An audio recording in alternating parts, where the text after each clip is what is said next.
नमस्कार दोस्तों, आप देख रहे हैं बोले भारत यूपी की सुर्खियों के साथ मैं अनुराग। हमारे साथ हैं बातचीत के लिए मनीष जी। नमस्कार। मनीष जी, आज शुरुआत मौसम से ही करते हैं। बिल्कुल। अभी गर्मी है, लेकिन कई जिलों में लू का अलर्ट भी है, लेकिन कुछ कुछ जगह मौसम बदलने की शुरुआत हो गई है।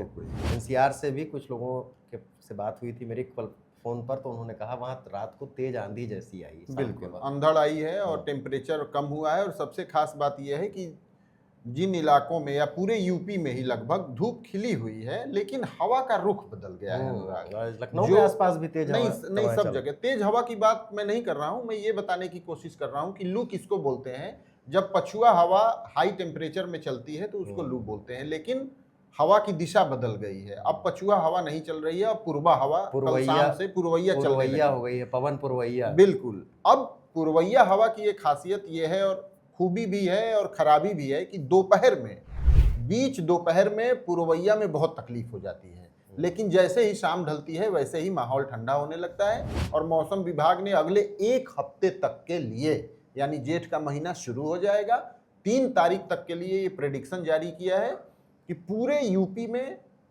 कहीं कहीं बारिश होगी। अंधड़ की संभावना जताई है, बादलों की आवाजाही रहेगी। यानी जो 44-45 डिग्री टेम्परेचर यूपी के शहरों में चल रहा था उसमें लगातार कमी आएगी। और चूंकि एक हफ्ते तक मिक्स वेदर बना रहेगा, इस वजह से उस बारिश और अंधड़ और इनका जब दौर खत्म भी हो जाएगा तो अगले 4-5 दिनों तक के लिए राहत महसूस होती रहेगी। इस बीच अनुराग आपको बता दें कि अभी मंगलवार को बांदा में टेम्परेचर 47.6 डिग्री सेल्सियस रिकॉर्ड किया गया, जो सबसे ज्यादा है देश में। लेकिन मौसम में ये बदलाव पश्चिमी यूपी और बुंदेलखंड से ही होने वाला है। झांसी में बारिश हुई है। बिल्कुल बिल्कुल, झांसी में बारिश तो हुई बहुत राहत होने वाली है। और लोगों को इंतजार करना चाहिए, क्योंकि हवा का रुख बदलने से थोड़ा तापमान कम होगा ही। जी, जैसे कि मनीष जी बता रहे हैं कि पुरवैया अपने साथ बदरी बरखा भी लाएगी। बिल्कुल। अगली खबर पर आ जाते हैं। अखिलेश यादव के गाजीपुर जाने को लेकर वहां जो युवती का शव मिला था, उसके बाद जो बड़ी हंगामाखेज स्थिति बनी हुई थी, अब सामने आया है कि अखिलेश यादव गाजीपुर नहीं जाएंगे। बिल्कुल, गाजीपुर अखिलेश यादव नहीं जाएंगे। और समाजवादी पार्टी के मुख्यालय में उन्होंने जो प्रेस कॉन्फ्रेंस की थी, जो बातें कही थी, उसी से स्पष्ट हो गया था। हालांकि अभी तक देखिए, समाजवादी पार्टी के किसी कार्यकर्ता, नेता या खुद अखिलेश यादव की जुबान से ऐसा नहीं सुनने को आया है कि वो नहीं जाएंगे। लेकिन अब उनका जाना सशर्त हो गया है। इससे लग रहा है कि वो नहीं जाएंगे, क्योंकि उन्होंने खुद कहा है कि पीड़ित परिवार को हमारा प्रतिनिधिमंडल जाएगा, उनको 5 लाख रुपए की आर्थिक मदद दी जाएगी। तो इस कुल लब्बो लुआब को लेकर यदि अखिलेश यादव को जाना होता गाजीपुर, तो सपा का पूरा अमला अभी वहां उछाल मार रहा होता गाजीपुर में। तो ये सब तैयारियां होती हैं और स्थानीय थोड़ा इससे भी डर गए होंगे या थोड़ा सेफ साइड गेम प्ले कर रहे होंगे, जो ये कह दिया ओम प्रकाश राजभर और सुभाषपा ने कि ये ब्राह्मण बनाम ओबीसी करना चाहते हैं। क्योंकि आरोपियों में लड़कों का ही नाम है, तो हो सकता है कि उनको लग रहा हो कि कहीं बैकफायर न करे। गाजीपुर आने की बहुत ज्यादा चिंता है। इस बात से इनको चिंता है कि इसमें वोट दिखाई दे रहा है कि विश्वकर्मा समाज का वोट कैसे मुझे मिले। जब ये राजभर के साथ घटना होती है, चौहान के साथ घटना होती है, पाल के साथ घटना होती है, प्रजापति के साथ घटना होती है, तब ये नजर नहीं आते, क्योंकि उनके स्वजाति घटना करते हैं, इसलिए वहां नहीं जाना चाहते। और जहां इनको लगता है कि यहां ब्राह्मण और बनाम बैकवर्ड हो जाएगा, सवर्ण बनाम बैकवर्ड हो जाएगा, वहां ये राजनीतिक गिद्ध की तरह निगाह लगा करके वहां वोट की निगाह में वहां जाना चाहते हैं। हाँ, ये इससे तो खैर नहीं डरे होंगे मनीष। वो डरे क्या होंगे, वो इस बात से है कि चूंकि लड़की के पिता का बार बार वीडियो सरकार और प्रशासन की तरफ से वायरल किया जा रहा है, और वहां अगर वो जाएं और परिवार उनसे न मिलना चाहे, नहीं तो परिवार न मिलना चाहे। दूसरी एक चीज और भी है ना, उसमें जो क्राइम कमिट हुआ है वो अभी तक के एस्टैब्लिश्ड फैक्ट में सुसाइड अटेम्प्ट, जांच में सुसाइड अटेम्प्ट क्या सुसाइड ही कह रही है। हाँ, सुसाइड ही, उसमें हत्या और रेप की कोई बात आई नहीं। तो वो एक कई सारे पहलू है उसमें, जो कि इससे इन्होंने डिसीजन लिया होगा। क्योंकि अगर अगले पक्ष ये बार बार कह रहा है कि हमारा पुलिस की कार्रवाई से संतुष्ट है, तो फिर ये जाके वहां कहेंगे क्या? नहीं, और उसमें बेइज्जती हो जाएगी। अखिलेश तो नहीं जाए शायद गाजीपुर, नहीं ही जाएंगे, लेकिन पीएम बनारस आ चुके हैं हाँ। और बंगाल में चुनाव चल रहे हैं।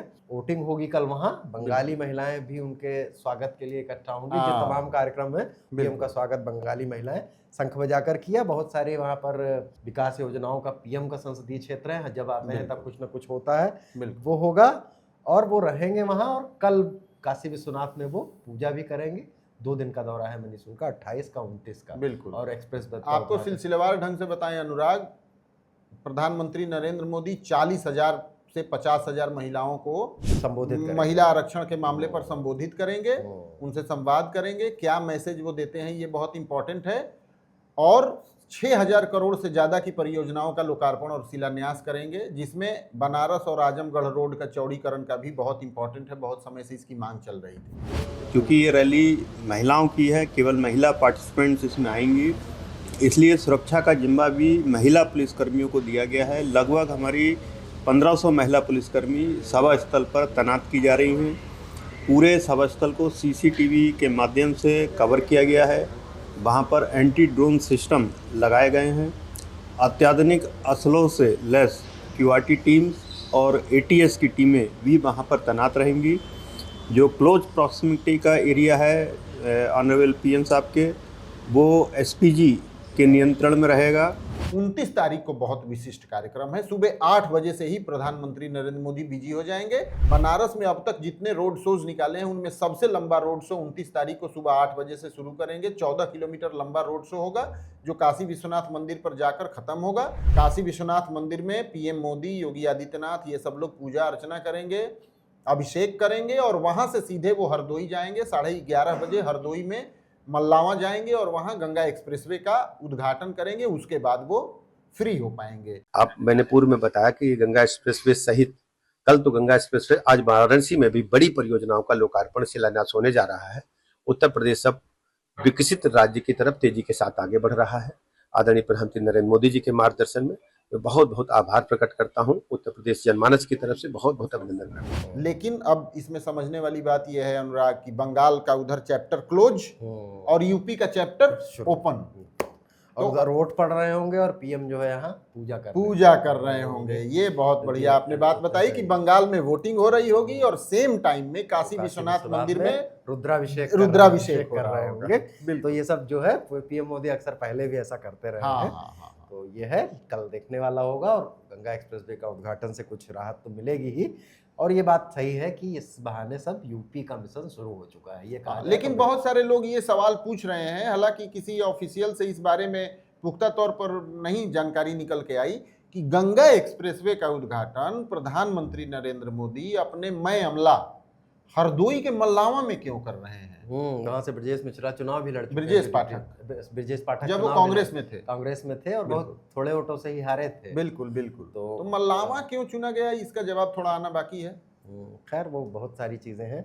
जवाब आएगा तो जवाब बताइएगा आप। इसी के साथ यूपी की सुर्खियों में इजाजत दीजिए। कल फिर नई सुर्खियों के साथ हाजिर होंगे। धन्यवाद, नमस्कार। देखते रहिए बोले भारत। नमस्कार।